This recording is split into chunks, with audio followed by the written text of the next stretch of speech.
자, 여러분, 우리는 이 기독교 신앙이라는 것을 함께 공유하고 있습니다.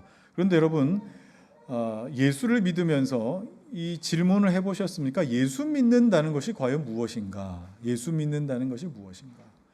우리가 평생 예수 믿을 것이고 또 그렇게 생각을 하시는 분들이라면 예수 믿는다는 것이 무엇인지 반드시 질문하셔야 됩니다. 그런데 예수를 믿는다고 하면서도 예수 믿는다는 것이 무엇인지 한 번도 고민하고 질문해 본 적 없으면서 어떤 그야말로 믿을만 하다 하는 정도의 도덕성을 부여한다는 것. 그러니까 어떤 정당을 지지하듯이 이쪽보다는 저쪽이 낫다 하는 것처럼 예수님의 교훈이 저쪽보다는 이쪽이 훨씬 더 나은 것 같다라는 차원의 지지 정도라면은 여러분 이것이 과연 옳고 건강한 바른 신앙이겠느냐라는 겁니다. 자, 이렇게 신앙생활하는 분들은 대부분 이런 질문을 가집니다. 어떻게 그러면 다른 데보다 구원을 더 확실하게 받을 수 있습니까? 어떻게 하면 다른 쪽보다 훨씬 더 복을 많이 누려가고 잘 살 수 있습니까? 자, 이런 어떤 이 질문들을 하죠. 물론 이것이 완전 틀린 질문이다 이렇게 말할 수는 없겠습니다만 순서를 좀 바꾸실 필요는 있습니다. 어떻게요? 먼저 내가 믿는 예수가 누구이신지, 그리고 또 예수 믿는다는 건 무엇인지, 왜 그런지, 이런 what 그리고 why 이런 것들을 우리가 질문한 이후에 그 답을 찾은 사람이 그러면 어떻게 할 것인가에 대해서 질문을 던지시는 것이 옳다 이 말입니다. 예수 믿는다는 것이 무엇인지를 모르니까 자꾸 쉽게 어디로 접근합니까? 어떻게로 접근합니다. 어떻게? 그럼 어떻게로 접근하게 되면 어떤 현상이 일어납니까? 저렇게 믿는 거구나. 다른 사람들을 보면서, 다른 사람들 간증 들으면서, 다른 사람들에게 일어난 일들을 보면서 어떻게, 저렇게, 아니 어떻게, 이렇게 하고 그렇게 예수를 믿더라 이 말인 것이죠. 철로역장이라고 하는 이 책을 보면은 초반부에 크리스천과 함께 천성을 향하여 동행하는 한 인물이 나타납니다. 이 인물의 이름이 출판사마다 조금 번역을 달리했는데 우리나라 말로는 뭐 변덕쟁이 아니면 뭐 연약함 뭐 이런 식으로 이제 표현이 되었습니다. 번역이 됐어요. 그런데 이 사람의 문제가 뭐냐? 지금 제가 말씀드린 것. 예수 믿는다는 것이 무엇인가에 대한 질문 없이 천성을 향하여 가고 있습니다. 자, 그러니 예수 믿으면 얼마나 좋은지, 예수 믿으면 어떤 혜택이 주어지는지, 그리고 또 어떻게 가는 것이 천성을 향하여 잘 가는 것인지 이런 데만 관심이 있어요. 그러다가 벼랑간 절망의 늪에 빠져버리고 말죠. 절망의 늪에서 막 허우적거리고 있는데 이 변덕쟁이가 놀라서 말합니다. 아니, 우리가 걸어오는 내내 얘기했던 행복한 삶이라는 게 고작 이 꼴이란 말이요. 살아서 이 늪을 빠져나가거든. 그 멋지다는 나라에는 댁 혼자 가시구려.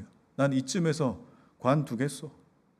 자, 이렇게 화들짝 놀라가지고 자기가 오던 길로 되돌아갑니다.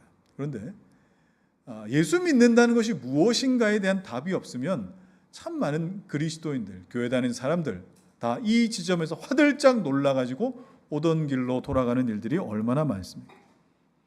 언젠가 아인슈타인에게 누군가가 질문했습니다. 당신은 천재입니까? 아무리 봐도 천재인 것 같은데. 그러자 그는 대답했어요.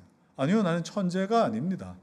그냥 다른 사람들보다 이 분야에 더 많이 고민하고 더 많은 질문을 했을 뿐입니다. 여러분이 그리스도인이라면 예수를 믿는다는 것이 무엇이고 더 많이 고민하고 더 많이 질문해야 옳지 않겠습니까? 여러분이 평생 예수를 붙들고 살아갈 인생이라면 그 부분에 대해 남다른 고민이 있어야 되지 않겠습니까? 여러분, 예수 믿는다는 것 자체 결코 가볍지만 않습니다. 이 질문을 하셔야 돼요. 여러분이 정말 진지하게 질문하셔야 될 것. 내가 평생 믿을 예수라면 그럴 만한 가치가 있는가? 그리고 정말 그렇게 중요한 것인가? 여러분이 이 질문에 대한 답을 찾지 못하고 있다가 어느덧 절망의 늪이라고 하는 곳에 빠져버리게 될 때에 여러분 아까 변덕쟁이처럼 그냥 뒤돌아서서 다시 오던 길로 돌아가지 않을 자신이 있으십니까? 이 질문에 대한 답 없이 나는 이 신앙 내 평생의 끝까지 붙들고 난 나아가겠다. 예수 믿으며 손해볼 때에도 나는 타협하지 않겠다. 여러분 그 확신 있으십니까? 오늘날 많은 성도들이 신앙생활 하다가 내 삶에 어떤 문제나 어려움 만나면은 아무렇지도 않게 그리고 고민할 생각할 여지조차 없이 쉽게 그냥 타협해 버리는 그 이유는 아직 예수 믿는다는 것이 무엇인지 그 답을 찾지 못해서 그래요. 예배가 무엇인지 그리고 또 기독교 신앙이 무엇인지 모르기 때문입니다. 그러니 조금 급한 일 생기고 또 어려운 일 생기면 뭐 한 주 예배 그냥 쉽게 빠질 수 있다고 생각합니다. 왜 그래요? 그 사람에게 예배는 그 정도이니까요. 그러나 저는 그럴 수 없습니다. 그건 목사님이니까 목사님 빠지면 누가 설교합니까? 목사라서 그런 게 아니에요. 목사이기 이전에 예수 그리스도를 만난 자로서 저는 예배가 어떤 의미인지 알기 때문에 저는 그렇게 하나님 앞에 예배 안 드릴 수가 없습니다. 지난 시간에 우리는 다메섹 도상에서 그리스도를 만나게 된 바울의 모습을 좀 살폈습니다. 바울은 예수님 만나기 전에 자타공인 하나님을 사랑하던 자, 하나님께 뜨거움과 열심을 내던 자였습니다. 그도 그럴 것이 그는 정말 탁월했던 신학적인 지성을 갖고 있던 사람이요, 열심으로는 그를 따를 수 없는 정말 타의 추종을 불허했던 그런 사람이었어요. 그런 탁월한 지식과 또 뜨거운 열정의 사람이었지만 그렇다고 해서 그가 하나님을 알고 만나고 있고 하나님을 믿고 있다고 보장할 수는 없었다 하는 것을 우리는 이 장면에서 볼 수 있었습니다. 바울이 그리스도 만났을 때 가장 먼저 나타난 어떤 현상이라고 할까요? 여러분 그게 뭐였습니까? 빛이 하늘에서부터 바울을 둘러 비추었습니다. 자, 여러분 빛이 비추었다는 것은 하나님께서 어떤 음성으로 그에게 말씀하시기 이전에 나타난 전조 증상 또는 전조 현상이라고 여러분 생각하지 마셔야 됩니다. 빛이 비추었다는 것은 예수 그리스도께서 빛처럼 임재하셨다는 것을 지금 보여주는 것이죠. 성경에 보면은 예수 그리스도를 빛이신 하나님이시다라고 그렇게 표현한 부분이 굉장히 많습니다. 한 군데만 보시죠. 히브리서 1장 3절입니다. 시작. 이는 하나님의 광채시요 그 본체의 형상이시라. 그의 능력의 말씀으로 만물을 붙드시며 죄를 정결하게 하는 인류를 하시고 높은 곳에 계신 지극히 크신 이의 우편에 앉으셨느니라. 당대 신학적으로 너무나 탁월하고 그 열정도 대단해서 많은 사람들을 신앙으로 지도하고 가르치고 이끌었던 사람이 하나님의 빛을 보자마자 깨달았던 것이 뭡니까? 이제서야 내가 보이는구나 라고 했던 사실이에요. 그러면요, 그 이전까지는 뭐였다고요? 내가 소경처럼 살았다는 것을 깨달았었던 겁니다. 소경이었던 거예요. 그렇게 탁월했던 사람이 소경을 인도하면서 한 번도 경험해 본 적 없는 하나님을 말했고, 소경을 인도하면서 한 번도 경험한 적 없는 하나님을 가르치고 있었던 거예요. 이런 일이 있었어요. 그리고 예수님 만난 후에 그가 처음 내뱉은 그 첫 마디가 참 가관이었습니다. 뭐라고 내뱉었죠? 주여 누구시니까? 이 말을 지금 누가 하는 겁니까? 바울이 하는 겁니다. 쉽게 말하면 뭐예요? 자, 그런데 누구세요? 라고 묻는 거 아닙니까? 굉장히 코미디죠. 평생 하나님을 공부하고 알고 다른 사람에게 가르쳤는데 정작 하나님을 만난 이후에 누구십니까? 라고 묻는 이 장면. 그런데 이런 모습이 한국 교회 안에 굉장히 비일비재합니다. 만약에 바울이 이 질문을 나중에 최후 심판 때 하나님 앞에 서서 했다면 여러분 어떻게 됐을까요? 마지막에 그 심판대 앞에서 주님, 그런데 누구십니까? 라고 했으면 어땠을까? 그러나 다행히도 바울은 살아있는 동안에 주님 누구십니까? 를 질문했고 또 주님으로부터 정확한 답을 들을 수 있었습니다. 여러분, 우리가 신앙생활을 오래 했고 아는 것이 많다고 해서 우리 역시 마지막 때에 주님 누구십니까? 하지 않으리라고 여러분 안일하게 생각하지 마십시오. 이 질문을 바울이 한 질문이다 생각한다면 정말 나는 하나님을 알고 만났는가를 고민하셔야 돼요. 그냥 뭐 지나가는 사람이 했던 뭐 초신자가 했던 그런 뭐 하나님을 아예 모르던 사람이 했던 것이 아니라 바울이 한 질문이라고. 바울이. 저는 지금도 하나님을 알고 믿는다는 여러 성도들과 뭐 만나거나 대화하거나 또는 뭐 성경 공부를 하거나 제자 훈련을 하게 될 때에 그런 질문들을 참 많이 받습니다. 목사님, 왜 지금까지 저는 이만큼 신앙생활을 하면서 이 내용을 왜 저는 처음 들을까요? 왜 지금에서 듣는 걸까요? 그동안엔 왜 교회에서 이걸 가르쳐주지 않았던 걸까요? 라고 이렇게 묻습니다.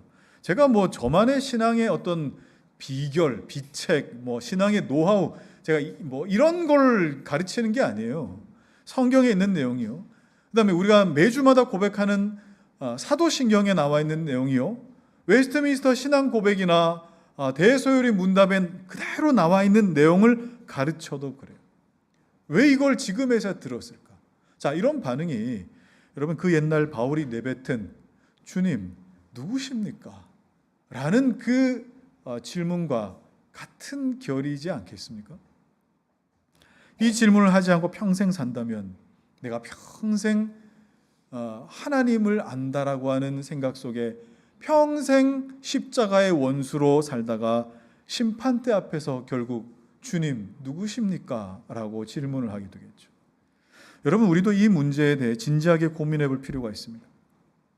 우리가 하나님을 안다고 생각하면서 정작 살다가 하나님 심판대 앞에서 주여 누구십니까? 하지 않을 확신이 있으십니까? 그러려면 여러분 어떻게 하셔야 돼요? 마지막 때 심판대 앞에 서기 전에 이 땅에서 여러분이 살아있는 동안에 여러분이 주님을 만나고 이 땅에서 주님과 동행하고 주님을 알아가는 과정에서 주님 누구십니까? 라고 질문을 하다가 마지막 그 주님의 심판대 앞에서 이 질문을 다시 반복해서 하셔서는 안 되는 것입니다. 그런데 사실 우리는 수많은 상황에서 이 질문을 여러분들이 지금 계속 정확한 워딩은 아닐 수 있지만 계속 하고 사신다는 사실 혹시 알고 계신지 모르겠어요. 가령 이런 것이죠. 어느 날 설교를 들었습니다. 그동안 나는 뭐 내 삶에 대해 그렇게 진지하게 고민해 본 적이 없어요.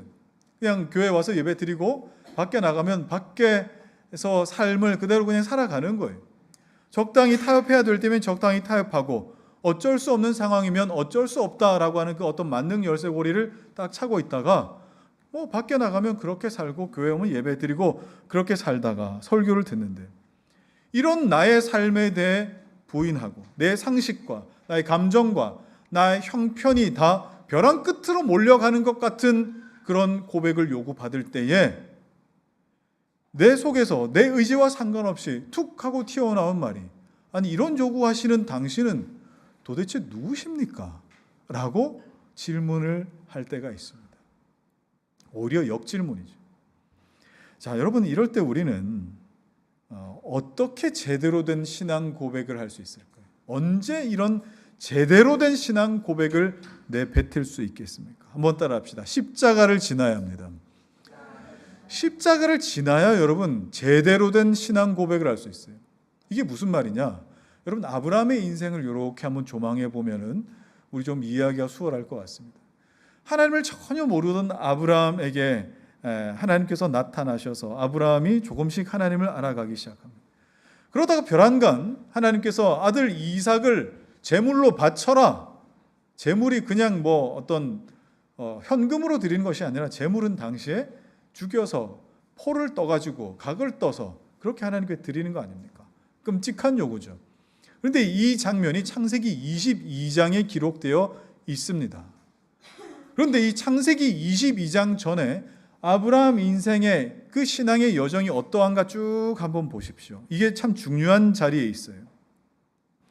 창세기 12장에 하나님께서 아무 이유와 근거 없이 그에게 나타나셔서 너는 너의 본토 친척 아버지 집을 떠나라 하고 부르셨습니다. 그리고 창세기 15장에 가면 쪼갠 고기 사이로 하나님께서 횃불처럼 지나가실 때에 이것을 믿는 그 너의 믿음으로 의롭다 하고 그렇게 여겨주셨습니다.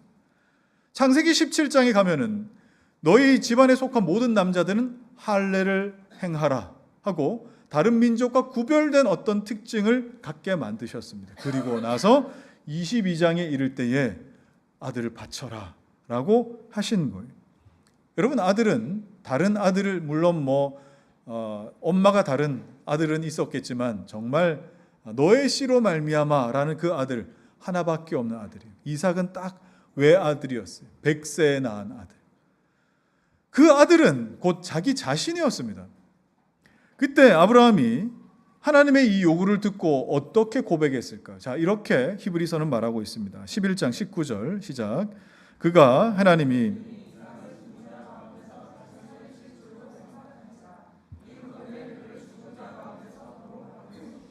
그동안 아브라함은 하나님을 잘 알고 있었다. 내가 이런저런 일들로 하나님을 안다라고 그렇게 생각하고 왔을 거지만 벼랑간 아들을 바치라고 하는 이 하나님의 요구에 굉장히 낯설게 느껴졌을 겁니다. 바울이 얘기했던 그런데 하나님 도대체 누구십니까? 라고 묻고 싶었을 겁니다. 그러나 아브라함은 그렇게 묻지 않고 하나님 앞에 순종하기로 해요. 그러면 여러분 아까 창세기 12장 그림을 한 번 더 보시면 창세기 12장부터 그의 신앙의 여정 속에 그를 부르심 소명이 있습니다. 15장에 그를 의롭다 하심 칭의가 있습니다. 17장에 그의 모든 남자들을 할례 받게 하면서 다른 민족과 구별되어 거룩하게 살 공동체로 만드셨어요. 성화가 있습니다. 부르심과 칭의와 성화의 모든 과정 끝에 22장 네 아들 바쳐라. 그럼 뭐예요? 곧 너 죽어야겠다는 요청과 마찬가지인 거예요. 그러나 아브라함은 그 모든 여정을 지나오면서 처음부터 죽어라 했으면 못 죽었을 거예요. 그러나 그 모든 여정을 지나오며 적어도 우리 하나님은, 내가 경험한 하나님은, 내가 아는 하나님은 죽은 자도 다시 살리실 하나님이실 것이다 하는 그런 믿음 하나는 가지고 있었던 것 같아요. 그래서 아브라함은 아들 이삭을 죽이려고 모리아산으로 올라왔고 제단에 그를 눕혀놓고 칼을 높이 치켜 들었습니다. 그를 잡으려고. 이미 그때 아브라함 자기 자신도 아들이랑 같이 죽었어요. 아들 죽이고 무슨 이 마음으로 다시 집에 돌아가겠습니까? 자기 자신도 죽는 거예요. 아들 죽고 자기도 죽었어요. 그러나 신실하신 하나님은 그 내리치려는 직전에 아브라함의 손을 붙잡으시고 아브라함아 아브라함아 이제야 네가 나를 경외한 줄 알았다 하시며 하나님께서 그 아들을 대신할 수 있는 하나님의 방법을 마련해 놓으셨고 수풀에 뿔이 걸려있는 양 한 마리를 통하여 하나님을 예배할 수 있도록 하셨습니다. 여호와 이레라고 합니다. 여호와 이레. 준비하시는 하나님. 여러분, 하나님을 안다라는 것은 바로 이 자리에 와야 되는 겁니다. 그 이전에는요, 하나님을 아는 것, 하나님을 안다라고 할 수 있었겠지만 정말 십자가의 죽음을 경험하고 내가 죽는 것을 통과한 사람은 하나님을 안다는 건 이런 겁니다. 하나님이 나를 위해 무엇을 준비하시는지 내가 뭡니까? 내 인생을, 내 삶을 다해 내 죽음을 통해 알게 되는, 하나님을 안다는 건 이런 것이라고. 이렇게 십자가를 통과하며 하나님을 아는 사람이 마지막 하나님의 심판대 앞에 서서 주님 앞에 섰을 때에 주님 누구십니까? 라고 하는 것이 아니라 주님, 드디어 주님의 얼굴을 배웁습니다 하고 그 감격스러운 그 만남을 이어갈 거 아니겠어요? 여러분, 그저 이론만 한 목사에게 잔뜩 듣고 알아서 내가 알고 경험한 하나님의 흔적은 전혀 오간데 없는데 그냥 머리만 그런 하나님일 것이다 라고만 하며 주님 앞에 서는 날 당황하지 않으시길 바랍니다. 우리가 교리를 많이 배워야 되는 거 맞습니다. 신앙생활 열심히 해야 되는 거 그것도 맞습니다. 그러나 제가 말씀드리고 싶은 것은 여러분 나름대로 신앙생활하는 거, 그리고 또 나름대로 내가 알고 있다고 그렇게 여러분 생각하지 마십시오. 성경에서 우리에게 드러내신 대로, 성경에서 드러내신 것만큼은 내가 알아야 된다라고 하는 그것으로 우리가 아는 것이지, 내가 나름 열심히 했었다, 내가 나름 하나님을 안다고 그렇게 내 세월을 보내다가 하나님 앞에서 주님 누구십니까? 여러분 그렇게 하지 않으시기를 바랍니다. 지금도 제가 성도들을 가르치고 또 지도하다 보면은 지금도 하나님을 알고 또 만나게 되는 그 과정에 내가 알던 하나님과 다르구나 라고 그렇게 고백하는 분들 참 많이 봅니다. 그런데 저도 마찬가지입니다. 저도 개척하고 성경 연구를 하고 말씀 준비를 많이 하는 중에 그 전에 알던 하나님, 전에 알던 하나님이 잘못된 것이 아니라 그 전에 알던 하나님 그 분이 이제 더 생생하고 풍성하고 또 내가 알던 것과 많이 충돌을 일으킬 때도 있었다 이 말이에요. 그런데 이것은 여러분도 마찬가지셔야 합니다. 성경을 통해 알리신 우리 하나님 그대로 우리가 알고 또 우리가 그렇게 하나님을 만난다라고 한다면 내가 온갖 루트를 통해서 하나님을 알았던 그 하나님과 충돌할 때가 참 많습니다. 왜 그래요? 성경에서 말씀하시는 하나님과 우리가 머리로 그려놓은 그 하나님이 서로 다를 수 있기 때문에 그렇습니다. 그런데 이 사실을 그냥 지성적으로만, 우리 이 지적으로만 교정을 받고 우리의 삶에 하나님을 만나면서 교정되는 그런 어떤 과정들이 전혀 없다면 여러분 이게 어떻게 되겠느냐 말이에요. 아브람처럼 그 모리아 산의 아들 내가 죽는 자리까지 가보지 않으면 머리로만 하나님 이런 분이시구나라고 살다가 주님 앞에 가면 그게 어떻게 하겠느냐 말이에요. 제가 그런 부분들을 발견할 때면은 제가 참 속상합니다. 이렇게 우리 성도들이 살다가 주님 앞에 서는 날 어쩌려고 할까 하는 그런 마음 때문입니다.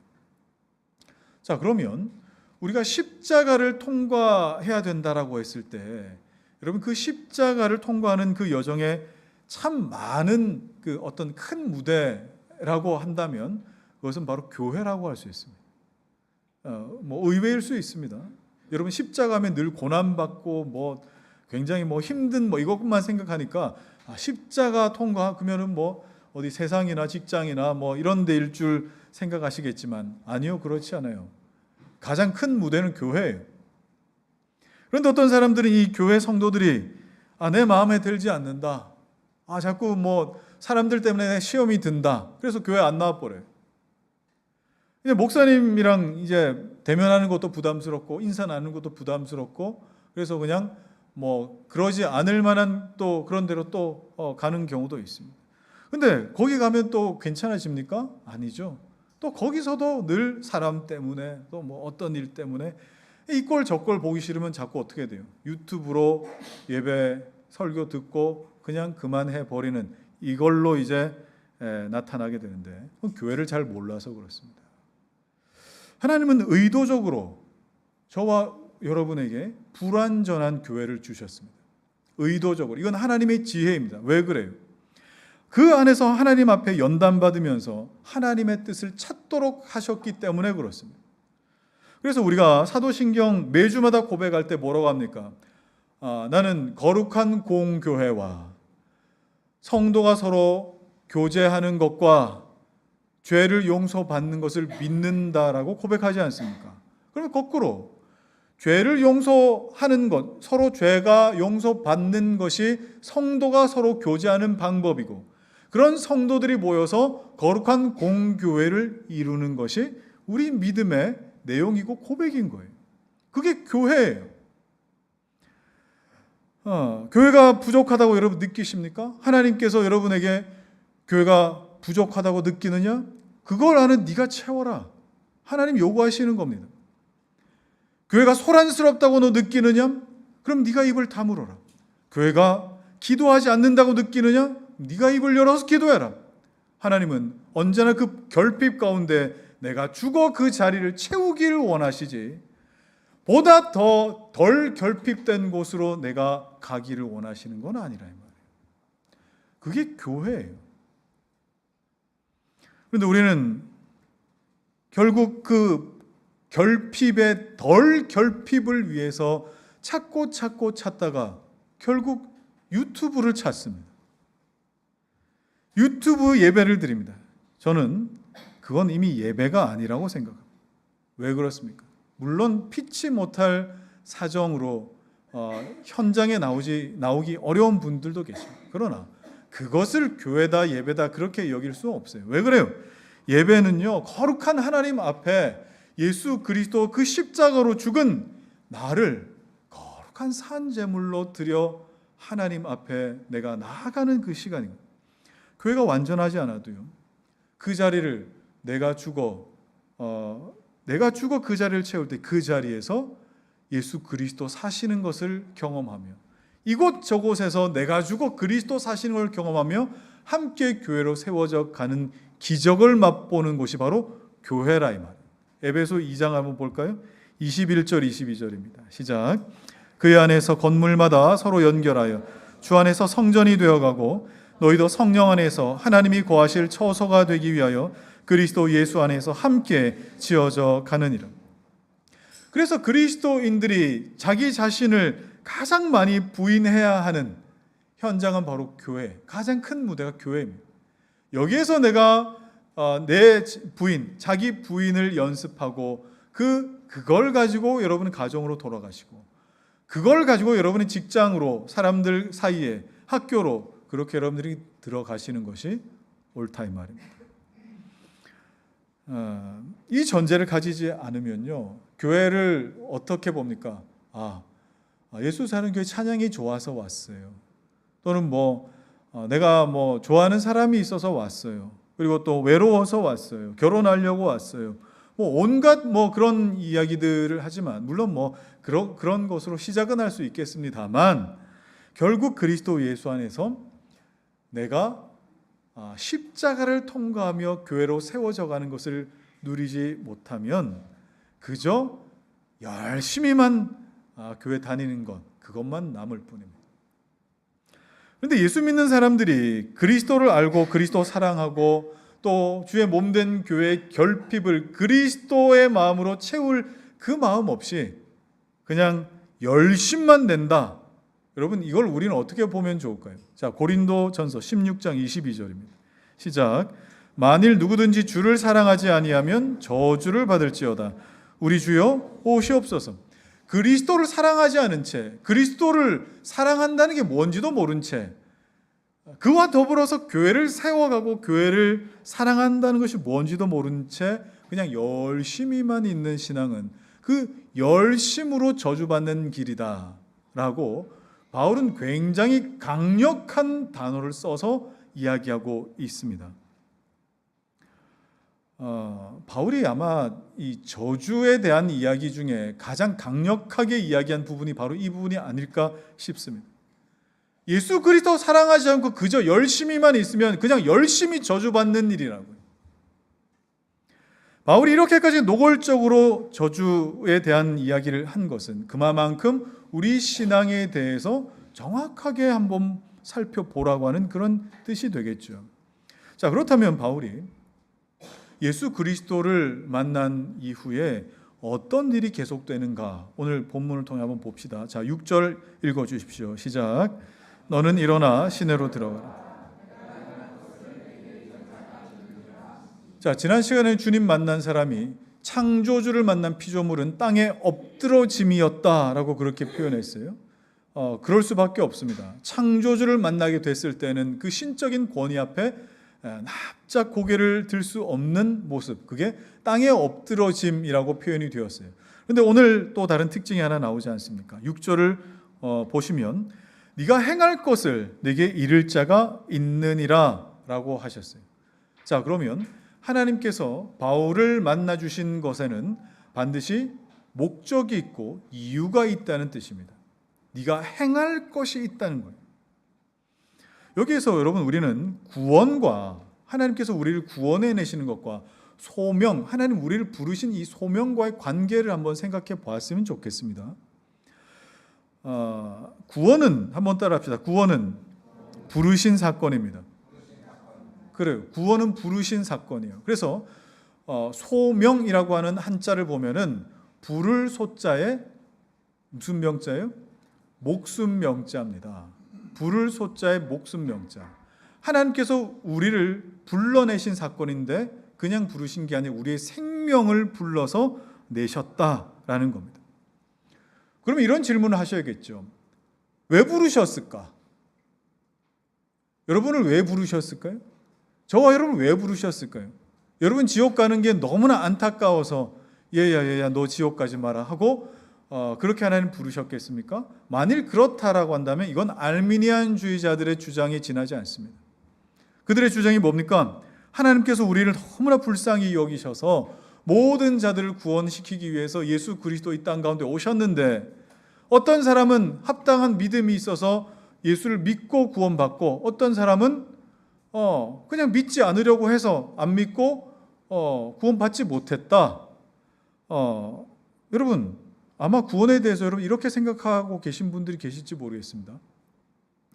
그러나 하나님 우리를 부르신 이유와 목적에 대해서 성경은 그렇게 감상적으로 말씀하고 있지 않습니다.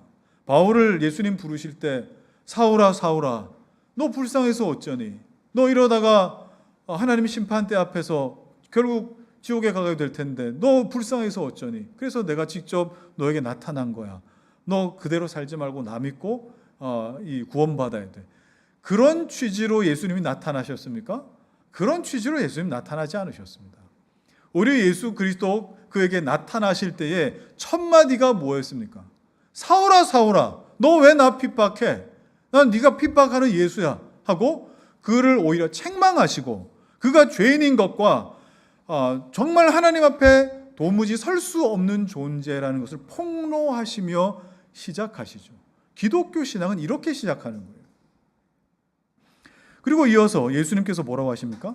네가 행할 것이 있다. 6절에 보니까 네가 행할 것이 있는데 이걸 네게 이를 자가 있느니라. 곧 하나님께서 바울을 부르신 것은 행할 것이 있기 때문에 부르신 겁니다.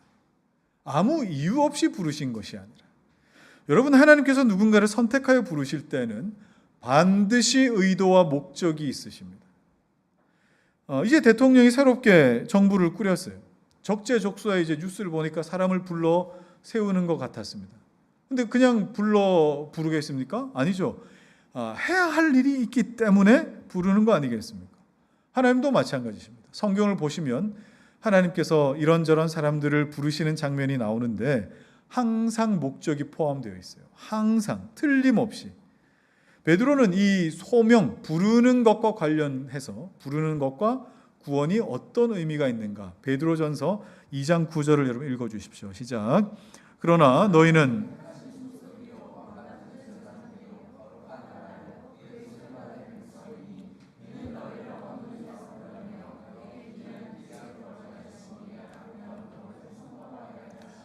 구원은 뭐라고요? 어두운 데서 불러내어 빛으로 들어가게 하신 것이다 라고 했는데 그냥 그것으로 끝나는 게 아니에요. 다른 이유와 목적이 있어요. 그 목적이 뭡니까? 아름다운 그 빛에 들어가게 하신 이의 아름다운 덕을 선포하게 하려 하심이라. 이 백성은 내가 나를 위하여 지었나니 나의 찬송을 부르게 하려 함이니라. 언제나 하나님께서 부르시는 데에는 이유와 목적이 있습니다. 의도가 있습니다. 그러면 바울은요 어떤 것으로 부름받은 거예요? 바울은 이방인과 임금들과 유대인들에게 예수가 그리스도 되심을, 하나님의 아들 되심을 전하기 위해서 주님의 그릇으로 부름받은 사람인 거예요. 그래서 바울이 자신의 이 구원에 대해서 뭐라고 설명합니까? 자, 로마서 1장 14절입니다. 시작. 헬라인이나 야만인이나 지혜 있는 자나 어리석은 자나 다 내가 빚진 자라. 헬라인, 야만인, 배운 자, 못 배운 자 이런 사람들이 있어서 내가 하나님께 구원받은 겁니다. 내가 그냥 뭐 불쌍하거나 내가 뭐 잘나거나 그 이유 때문이 아니라 이 사람들 때문에 나는 구원받은 겁니다. 어찌 보면 저는 여러분들 때문에 이 자리에 있는지도 모르겠습니다. 또 여러분은 또 다른 어떤 사명과 또 누군가 때문에 여러분은 이 자리에 있는 것일지도 모르겠습니다. 하나님은 반드시 의도와 목적을 가지고 부르시기 때문에 그렇습니다. 그래서 구원이라고 하는 것은 인생의 목표와 방향이 온전히 예수 그리스도께로 향하게 되는 것에다가 거기에 하나님께서 하나님 나라의 일을 맡기신 일꾼 되는 것까지 포함시킨 이 개념이 바로 구원이라 할 수 있습니다. 근데 우리는 구원받은 이후에 하나님 앞에서 헌신하며 사는 것을 그냥 선택의 어떤 영역처럼 생각하는 경우가 있어요. 여러분, 아닙니다. 그거 아니에요. 구원받는 것도 내가 선택하거나 또는 구원받지 못함도 내가 선택하는 것, 구원받은 이후에 내가 헌신하거나 또는 헌신하지 않는 것, 이건 내가 다 선택할 수 있다라고 여기는 분들이 있는데 아닙니다. 베드로가 고백한 것처럼 정말 하나님의 아름다움을 선포하기 위해서 우리를 왕으로, 제사장으로, 선지자로 그렇게 부름받은 겁니다. 자, 그렇다면 예수를 믿게 됐다는 건 여러분 어떤 의미예요? 이제 더 이상 내가 살던 삶을, 내가 나를 위해 살던 삶을 더 이상 진행시키지 않는다라는 의미가 되겠죠. 왜 그렇습니까? 그분을 위해 살고 그분이 맡기신 일이 있기 때문에 그래요. 자, 로마서 14장 7절 8절. 자, 시작. 우리 중에 누구든지 자기를 위하여 죽는 자도 없도다. 우리가 살아도 주를 위하여 살고 죽어도 주를 위하여 죽나니 그러므로 사나 죽으나 우리가 주의 것이다. 이어서 고린도전서 10장 31절. 시작. 그런즉 너희가 먹든지 마시든지 무엇을 하든지 다 하나님의 영광을 위하여 하라. 여러분, 이것이 구원받은 자의 삶이에요. 거꾸로 말하면 이것을 위하여 우리는 구원을 받은 거예요. 따라서 예수를 믿고 구원받은 여러분은 여러분의 인생이 그리스도께 완전히 붙잡힌 바 되어서 그리스도를 위하여 살게 된 인생이 되었음을 의미하는 겁니다. 자, 여기까지 들으셨을 때 어떠십니까? 답답하십니까? 야, 이거 뭐 이렇게 구속 당하는 것 같고, 이제 함부로 살면 안 될 것 같고, 이제 막 늘 눈치 보며 살아야 될 것 같고, 여러분 그게 답답함을 느끼세요? 어떤 면에서는 맞습니다. 어떤 면에서는 맞는 말이에요. 이제는 그리스도의 뜻대로 내 인생이 움직이게 되는 거예요. 내 뜻이 아니라 그리스도의 뜻대로. 그래서 바울은 자기 자신을 향해서 뭐라고까지 표현합니까? 그리스도의 종된 나 바울은 이렇게 표현해요. 그리스도의 종된 나 바울. 종은요, 자기 자신의 뜻대로 사는 인생이 아니기 때문에. 그런데 바울은 그리스도의 종이라고 하는 이 말에 항상 그 앞쪽에 수식어처럼 이 말을 늘 붙이는데 어떤 말입니까? 하나님의 뜻으로 말미암아 그리스도의 종된 나 바울은 날 부르신 하나님의 뜻을 알았던 거예요. 날 부르신 그 하나님의 그 은혜가 무엇인지 알아서 내가 사나 내가 죽으나 내 안에 그리스도만 나타나기를 원합니다 하며 그렇게 살 수 있었던 것입니다. 그렇다면 바울이 이렇게 살 수 있었던 그 결정적인 증거, 그 증거가 무엇이었겠습니까? 오늘 7절 말씀, 본문 7절. 자, 시작. 같이 가던 사람들은 소리만 듣고 아무도 보지 못하여 말을 못하고 서 있더라. 강력한 빛이 예수의 임재가 이 사울에게 임했고 그 가운데 음성을 듣는 상황이에요. 그런데 놀랍게도 바울과 함께 있었던 사람들은 아무런 영향을 못 받았어요. 바울을 제외한 그 어떤 누구에게도 아무런 영향이 없었어요. 그죠? 소리는 들었는데 보지는 못했다. 이런 이제 기록만 있습니다.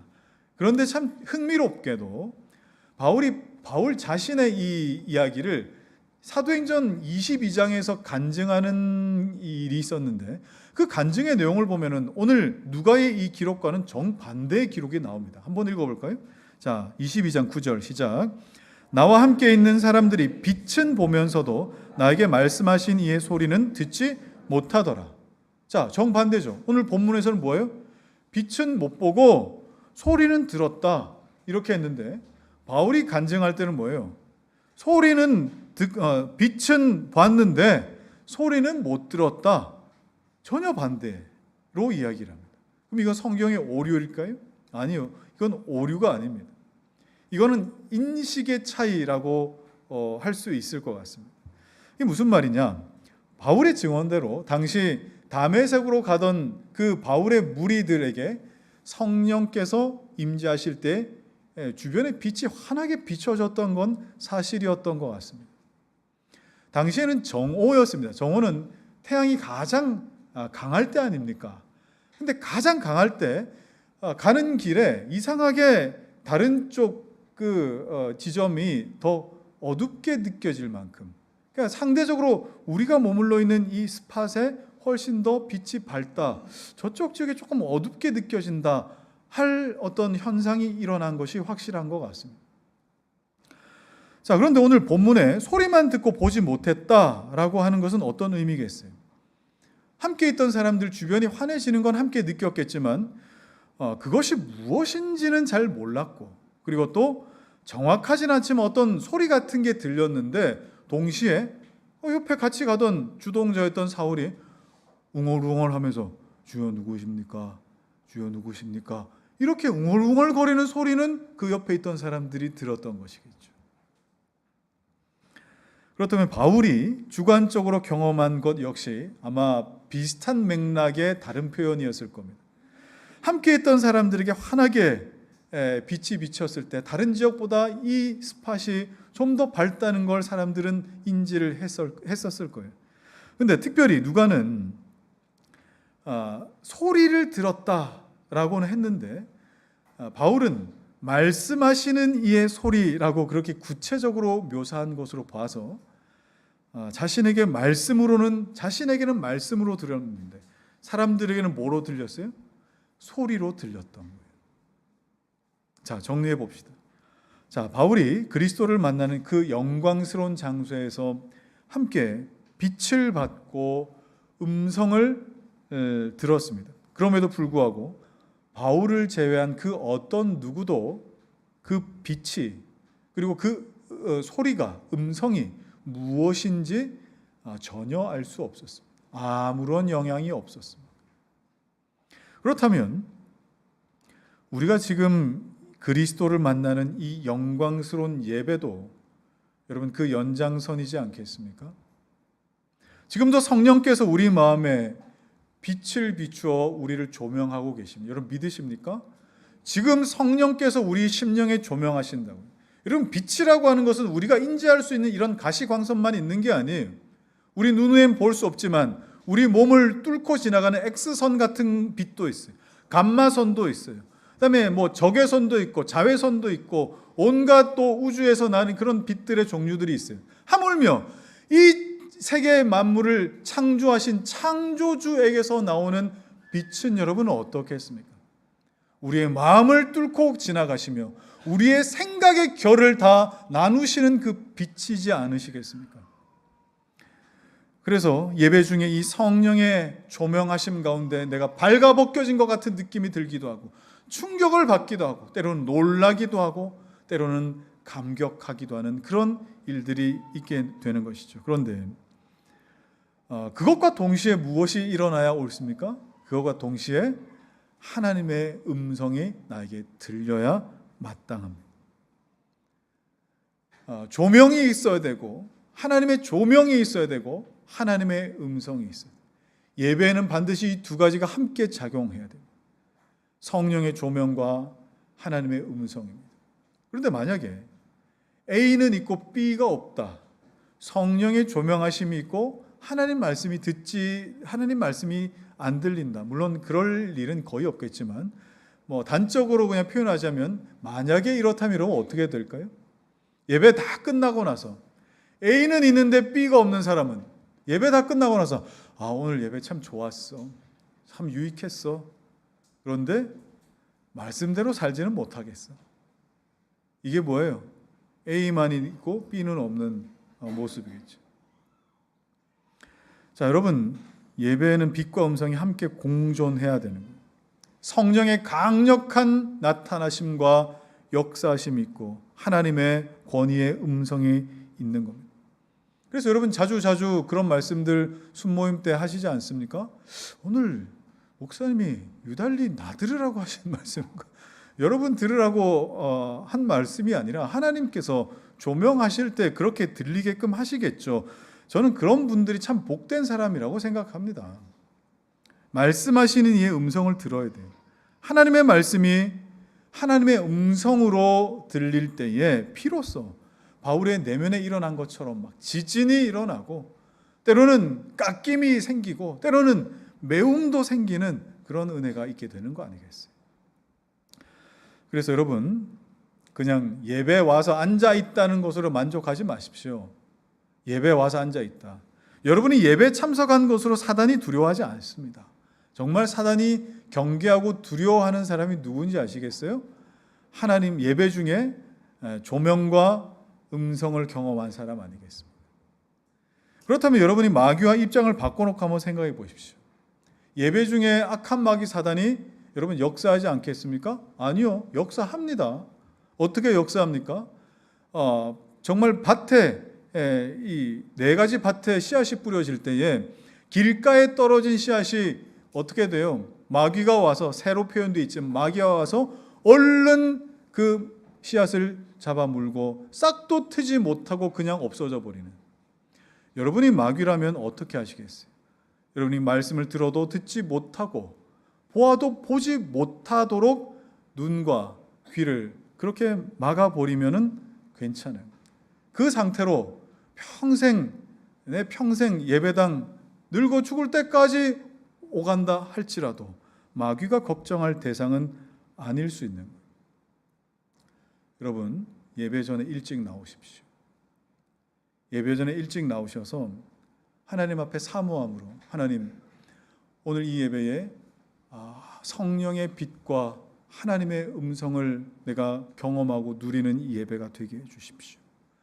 이 강단의 설교가 세운 자는 비록 부족할 수 있겠지만 강단을 통해 들리는 설교가 하나님의 음성으로 들릴 수 있도록 해주십시오. 여러분 반드시 나오셔서 그렇게 기도하시고 허겁지겁 나오지 마시고. 그런 이유로 여러분 유튜브 설교를 듣는 것은요 그저 말씀의 지식적인 차원에서의 만족인 것이지 정말 이 자리에서 역사하시는 천둥과 번개와 정말 반석을 부러뜨리는 불방망이 같은 성령 하나님의 은혜는 여러분 누릴 수가 없는 겁니다. 자, 이제 마지막으로 한 가지 중요한 내용 한 번 더 보고 마무리하겠습니다. 예수 믿는 것이 하나님께서 사울을 일방적으로 강권하시는 일이다 하는 것을 오늘 볼 수 있어요. 자, 8절과 9절입니다. 시작. 사울이 땅에서 일어나 눈은 떴으나 아무것도 보지 못하고 사람의 손에 끌려 다메섹으로 들어가서 사흘 동안 보지 못하고 먹지도 마시지도 아니하니라. 자, 여러분 눈 다 감으세요. 자, 눈 감으시고 뭐 보입니까? 안 보입니까? 안 보이죠. 자, 눈 뜨십시오. 자, 계속 감고 있지 마시고 눈 뜨십시오. 보이십니까? 보이시죠? 내가 눈을 감고 있다가 눈을 뜨면 보여야 자연스러운 것. 어떤 눈에 어떤 선천적이거나 후천적인 어떤 질환 때문에 아닌 경우도 있겠지만 대부분은 눈을 감고 있다가 뜨면 눈이 보여야 그게 자연스러운. 그런데 바울은 눈을 감았다가 떴는데 눈은 떴는데 보이지를 않았다는 겁니다. 그동안 자기 의지로 눈을 뜨면 보이는 게 정상이었는데 안 보이는 거예요. 그리고 지금 예루살렘에서 다메섹으로 그리스도인들을 잡으려고 자기 의지와 열심으로 향하던 그 걸음이 잠시 멈추어지고 이제는 자기 의지와 열심으로 갈 수 있는 게 아니라 누군가의 손을 의지하면서 다메섹으로 갈 수밖에 없었어요. 여러분 이 장면은 지금 뭘 보여주고 있는 겁니까? 예수를 만난 이후에 그의 인생은 내가 선택하고 내가 결정해서 사는 인생이 아님을 정말 단적으로 보여주는 거죠. 내가 눈 뜨고 있다고 해서 볼 수 있는 게 아니다. 내가 살아있다고 해서 그냥 갈 수 있는 것도 아니다. 하나님이 인도하셔야 된다. 그러면 바울만 그럴까요? 지금 예수 믿는 여러분은 아닐까요? 그럼 바울이라서 그런 것이지 저는 그렇지는 않습니다. 자, 여러분, 예수를 믿는 우리 모두가 그렇습니다. 스스로 여러분 신앙의 수위 자체를 여러분 낮추지 마세요. 신앙의 믿음의 고백의 수준을 여러분 낮추지 마시라고. 어떤 목사님이 이렇게 말씀하시더군요. 교회만 나와도 은혜요, 예배만 드려도 구원받는 데는 전혀 지장이 없습니다. 자, 성경에 여러분 어디 그런 말이 있습니까? 교회만 나와도 은혜고 예배만 드려도 구원받는다고 어디에 나와 있어요? 성경 어디에 사람들을 그렇게 어르고 달래서 예배당 오게만 하면은 다 이루어진다고 여러분 성경 어디에 그렇게 나와 있습니까? 여러분 하나님을 믿는 그 수위를, 주를 섬기는 그 신앙의 수준을 여러분 높인다고 해서 하나님이 부담스러워 하시겠습니까? 시대가 어느 때인데 너희들 아직도 이러고 있어 하면서 하나님 부담스러워 하시겠어요? 오히려 신앙의 수위와 수준을 낮추기 때문에 하나님이 싫어하지 않으시겠어요? 그런 이 장면은 성경의 곳곳에 많이 나타납니다. 제가 여러분의 신앙의 수준을 높이고 수위를 끌어올린다고 여러분에게 해가 되는 게 있으시겠습니까? 물론 힘들겠죠. 힘들 수 있습니다. 그러나 여러분에게 해가 될 건 없습니다. 바울이 경험한 것이라면 우리도 그렇게 경험하는 것이 옳다 이 말이에요. 자, 예수를 만나고 났더니 내가 눈을 떴는데 안 보였어요. 내 뜻대로 갈 수가 없었어요. 그러면 예수를 만난 이후에 즉시 나타나는 변화가 무엇입니까? 그동안 보고 싶은 거 보고 가고 싶은 데 가고 했던 이 나의 삶이 철저하게 통제되더라, 구속되더라. 그는 전적으로 예수께 붙들렸던 거예요. 바로 조금 전까지, 한 몇 초 전까지만 해도 박해자였지 않습니까? 그러나 어느 순간 그냥 조산해버리듯이 쑥 불쑥 그리스도 예수 안에 태어나가지고 3일 내내 아무것도 먹고 마시지도 못하는 충격에 휩싸여만 했습니다. 자, 여러분, 예수께 붙들린 사람에게 나타나는 것은 그의 인생의 방향이 그리스도를 향할 뿐만 아니라 그리스도께 그 시선이 꾸준하게 머물 수 있도록 이 세상을 향한 시선을 주님은 잠시 차단시키신다는, 그것을 볼 때 나에게 전혀 이제 영향이 없다고 느껴질 때까지 주님은 그것을 차단시키시기도 하시는 겁니다. 때로는 주님이 주님께 시선을 두게끔 하기 위해서 나의 건강을 잠시 차단시키시기도 합니다. 주님께 시선을 두기 위해서 나의 재물을 잠시 차단시키기도 합니다. 때로는 인간관계를 거두시기도 합니다. 왜 그렇습니까? 주님을 바라봐야 할 때라서 그렇습니다. 그러나 우리 삶 속에 하나님께서 그렇게 일하심에 대해서 여러분 원망하지는 않으셨으면 좋겠습니다. 그렇게 일하시는 하나님께 오히려 감사해 보시면 좋겠습니다. 쉽지는 않습니다. 저도 이제 하나님을 알고 또 교회를 섬겨가고 교회에 세워가는 중에 제가 원하는 건 사실 하나님 많이 들어주지 않으시더라고요. 제가 원하는 거. 그런데 그때마다 하나님 왜 이러십니까? 그럴 때도 있지만 때로는 나에게 기회를 거두어 가시기도 하고 때로는 건강을 거두어 가시기도 하고 때로는 사람을 거두어 가시면서 외롭게 하실 때도 있습니다. 그때 원망스러움도 분명히 있겠지만 그 시간이 좀 지나고 나서는 하나님이 점점 선명해진다 하는 것을 저는 부인할 수가 없습니다. 그 일이 없었으면 내 시선이 하나님께 없었겠다 싶은 것이죠. 자, 오늘은 찬송가 288장으로 오늘 설교를 말씀을 정리할까 합니다. 오늘 찬송가 288장, 우리가 참 사랑하는 찬송가인데 가사가 이렇게 시작되죠. 예수를 나의 구주 삼고 성령과 피로써 거듭나니 이 세상에서 내 영혼이 하늘의 영광 누리도다. 주님 누구십니까를 나중에 하나님 앞에 가서 할 것이 아니라 이 세상에서 내 영혼이 하나님 앞에 그 질문하며 하늘의 영광을 누리는 3절에 주 안의 기쁨 누림으로 마음의 풍랑이 잔잔하니 세상과 나는 간 곳 없고 그게 잘 보이지 않을 수 있겠지만 구속한 우리 주님은 보이게 되는 것. 이것이 우리의 간증이고 우리의 찬송인데, 이것이 나 사는 동안 끊임없이 이루어져 가는 그런 저와 여러분 다 되시기를 주의 이름으로 축원합니다. 우리 함께 찬송하실까요? 예수를 나의 구주 삼고 성령과 피로써 거듭나니, 함께 고백하겠습니다.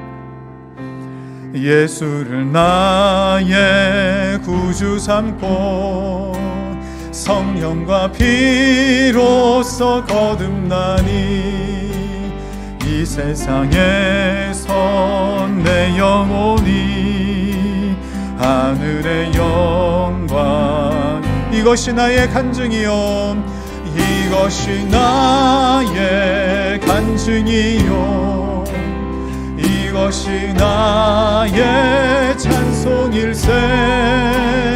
나 사는 동안 끊임없이 구주를 찬송, 온전히 주께 맡긴 내 영, 온전히 주께 맡긴 내 영, 사랑의 음성을 듣는 중에 천사들 왕래하는 것과 하늘의 영광. 3절 고백합시다. 주 안의 기쁨, 주 안의 기쁨, 마음에 콩당이 잔잔하니,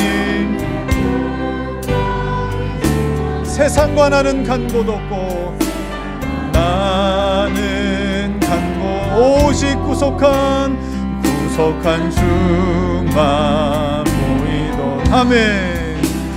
이것이 나의 간증이요, 이것이 나의 찬송일세.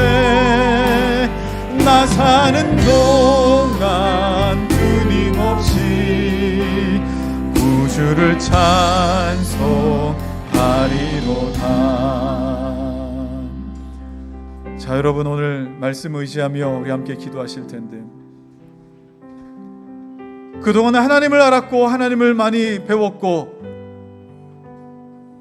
하나님을 모르는 사람들에게 하나님을 가르쳤던 이 바울이 하나님을 만난 이후에 주여 누구십니까? 여러분, 이 질문은 여러분 평생에 반드시 내 삶을 걸고 하셔야 할 질문입니다. 이 질문에 답을 찾지 못하면 끊임없이 어떻게 이 질문으로 여러분의 삶을 채워나갈 수밖에 없습니다. 예수를 나의 구주 삼아야 되는, 이 세상에서 저 하늘나라의 영광을 이 세상에서 맛보아 가는 거예요. 그것이 바로 예수 믿는 자의 삶입니다. 그렇게 예수를 믿어 갈 때에 내가 그동안 늘 내가 보려고 했던 것, 듣고 싶어 했던 것, 내가 가지고 싶었던 것, 내가 가고 싶었던 것, 이제는 내가 원하는 삶이 아니라 그리스도 예수께서 나를 통해 원하시는 것이 무엇인지 나로 말미암아 드러내기를 기뻐하십니다. 내게 행할 것을 알리실 것이다. 여러분은 그냥저냥 구원받은 분들이 아닙니다. 여러분이 이 땅에 남겨두신 여러분의 날수만큼 하나님께서 반드시 맡기신 이유와 목적이 있으십니다. 여러분 평생에 그것을 발견하며 살아가실 때, 하나님, 내가 예수 그리스도를 믿는다는 것이 무엇인지 주님 앞에 끊임없이 물을 때에, 주님 누구십니까? 주님 나에게 무엇을 원하십니까? 거기에 대한 답을 찾게 하여 주시고, 말씀을 볼 때마다 하나님의 빛과 하나님의 음성으로 나에게 그 답을 우리에게 주시고, 그 답을 들은 자들이 이것이 나의 간증이요 찬송이 될 것은 내 평생에 나를 위하여 살던 삶을 더 이상 진행시키지 않고 이제 주님을 위하여 사는 삶으로 나아가는 것, 이 영광스러움이 여러분에게 있기를 간절히 소망하면서 이 시간 주여 한번 부르고 같이 기도하겠습니다. 주여, 할렐루야. 주신 아버지 하나님 감사하고 감사합니다. 주님과 아무런 상관도 없는 자들을 아버지 하나님이 우리를 부르시고 우리를 의롭다 하시고 우리를 아버지 하나님이 주님 닮아가는 아버지 하나님이 인생의 여정 가운데에 아버지 하나님이 내가 죽고 예수로 사는 삶이 무엇인지 우리로 말미암아 알게 하시며 아버지 하나님 내가 이제는 아버지 하나님이 정말 나를 통하여 아버지 하나님이 정말 귀로만 들었던 아버지 하나님 예수 그리스도를 내가 아버지 하나님이 정말 온 인생을 다하여 주님을 경험하며 알기를 소망하오니 나를 위하여 살던 삶을 더 이상 진행시키지 아니하고 예수 그리스도 나를 통하여 원하시는 삶을 하나님 살아갈 수 있도록 하나님 도와주시옵소서. 하나님이여 이것이 나의 간증되게 하여 주십시오. 이것이 나의 찬송되게 해 주십시오. 아버지 하나님이여 정말 내가 주님 무엇을 원하시는지 나를 통하여 아버지 정말 주님 무엇을 드러내시는지 우리가 질문할 때마다 아버지 하나님 정말 빛과 아버지 하나님의 음성으로 우리에게 말씀하시는 하나님의 말씀 가운데 우리에게 들려주시는 하나님의 음성을 우리가 반드시 들을 수 있기를 소망합니다. 이 사모함을 가지고 우리의 평생 살아갈 때 이 나 사는 동안 끊임없이 주님을 찬송하고 경험하는 복된 인생들이 되게 하여 주시옵소서.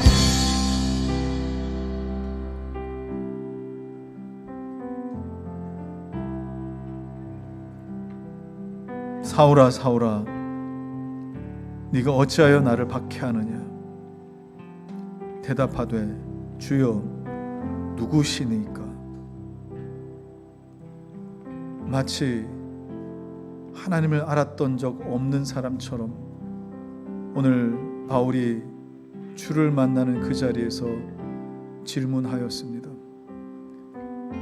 하나님 오늘 우리에게도 이 질문이 이 땅을 살아가는 동안 있어야 할 줄 압니다. 하나님께 묻고 질문할 때마다 빛과 음성으로 우리에게 가르치시며 만나시며 또 알리시는 주님의 음성을 들을 수 있도록 하시며